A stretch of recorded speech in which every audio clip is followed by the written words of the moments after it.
Pourtant, j'avais le champ libre. On venait de me laisser. On m'a dit, ok, vas-y, tu veux te battre, n'est-ce pas?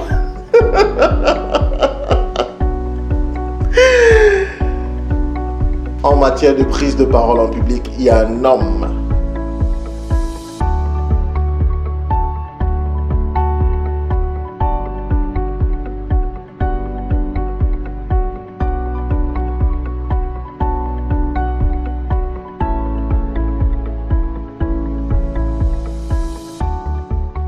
Salut à tous, je suis Brice Kamgang, storyteller et coach en art oratoire. Je suis également le champion d'Amérique du Nord 2020 au concours d'expression orale avec le Toastmasters International.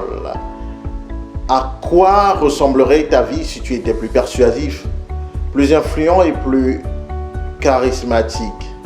Avant de poursuivre avec cette présentation, je vais te suggérer de faire 3 choses. La première chose va consister à aller sur mon site internet www.bricekamgang.com et télécharger gratuitement ton guide de la prise de parole en public, les 5 étapes nécessaires pour réussir ta prise de parole en public. La deuxième chose que je te suggère de faire, c'est de t'abonner à cette chaîne si ce n'est pas encore le cas. Et enfin, la troisième et dernière chose que je te suggère de faire, c'est de rester jusqu'à la fin de cette vidéo parce que tu vas apprendre certainement quelque chose d'intéressant. J'étais en classe de 5e au lycée de Bangou et j'avais un camarade de classe qui me cassait la tête tout le temps. Donc on se discutait tout le temps, on s'engueulait en classe. Et puis un jour, j'en avais marre. Ce jour-là, je lui ai dit, écoute, à la fin des cours, on va aller se battre, toi et moi. Et quand les cours sont finis, je voulais tout de suite en découdre avec lui. Et mes camarades me retenaient, tout le monde me retenait, j'étais fâché, j'étais en colère, je hurlais, je disais laissez-moi, je vais aller me battre, laissez-moi, laissez-moi, je vais le taper ce gars, je vais le taper. Et pendant que je m'agitais, il était calme. Il était d'un calme déconcertant. Il ne s'agitait pas. C'est à peine s'il me regardait. Il était calme. Et cela m'amenait à bouger davantage. Et donc, je me suis agité comme ça. On me retenait, je disais, laissez-moi, laissez-moi. Et au bout d'un moment, mes camarades qui me retenaient m'ont laissé. Et là,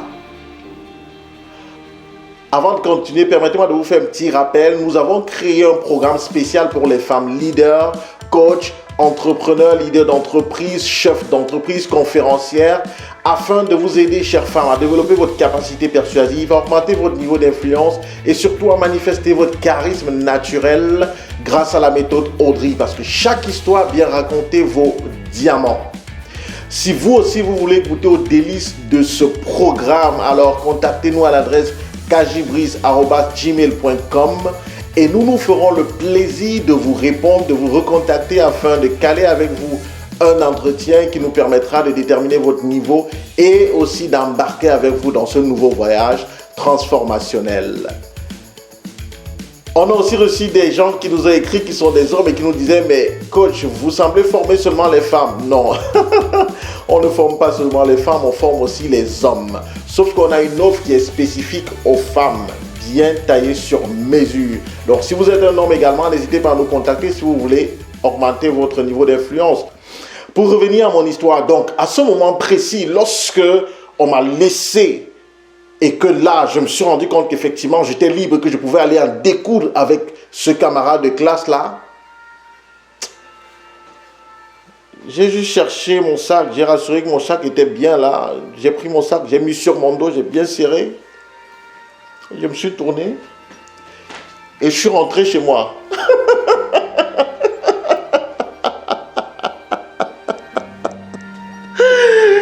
Je suis rentré chez moi, je suis rentré sans plus me battre.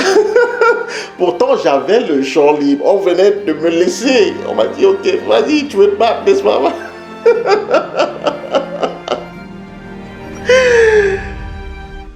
En matière de prise de parole en public, il y a un homme qui est un as de la gestion de l'hostilité. Comment gérer une audience hostile? C'est l'un des gros challenges auxquels font face les orateurs et les oratrices d'envergure. Vous pouvez parler à des collègues qui ne sont pas d'accord avec vous. Vous pouvez venir parler à une foule qui n'est pas forcément d'accord avec vous. et parmi les membres de la foule, il peut y avoir quelqu'un qui se comporte de façon hostile. Comment allez-vous faire? Regardez ce que Barack Obama lui fait. Regardez. And if we do, then I guarantee you, I agree with you, although you and me will talk about it. All right, I'm going to be coming around. There you go. I agree with you. As a nation, that's exactly what we're talking about. Yeah. Every single day. That's why we're here. President, please use your executive order. I respect the passion of these young people because they feel deeply about the concerns for their families. Donc, vous remarquerez que Barack Obama fait un certain nombre de choses que je vais résumer en 3 points et qui peuvent vous aider lorsque vous faites face à une audience hostile. C'est vrai qu'à l'Académie, dans le cadre de la formation d'hommes ou de femmes, justement, on donne plusieurs autres techniques pour gérer l'audience hostile lorsque vous faites face à quelqu'un qui est agressif ou bien qui n'est pas d'accord avec vous et qui vous le démontre clairement dans le cadre d'un discours.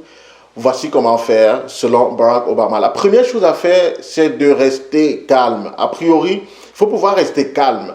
Quand l'autre s'agite, comme je m'agitais devant mon camarade de classe, il est resté calme.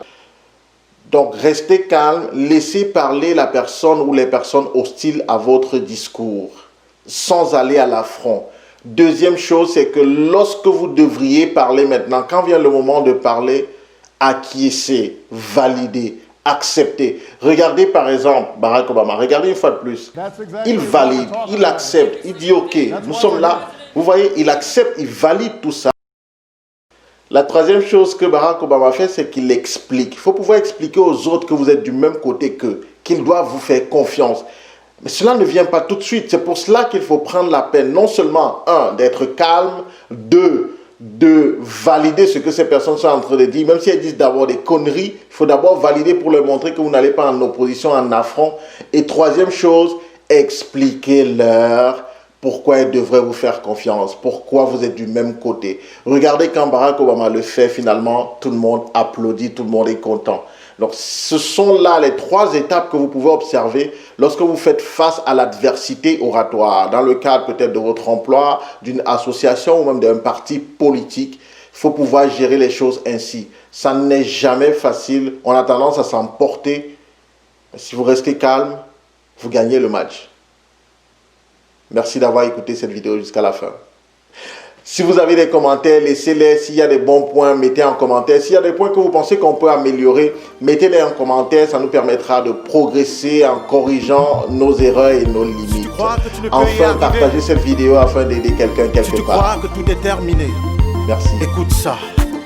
J'avais un ami qui se plaignait tout le temps, se plaignait de la pluie et même du beau temps. Quand tu lui demandes, mon frère, comment ça va, il te dit je suis là, je bouge, je mets la calme. Le pays est comme ça, on va faire comment? Un jour je lui ai dit, mon frère, prends un peu le temps de t'observer. Ensuite tu découvriras ton potentiel. Alors tu réaliseras ton essentiel et tu verras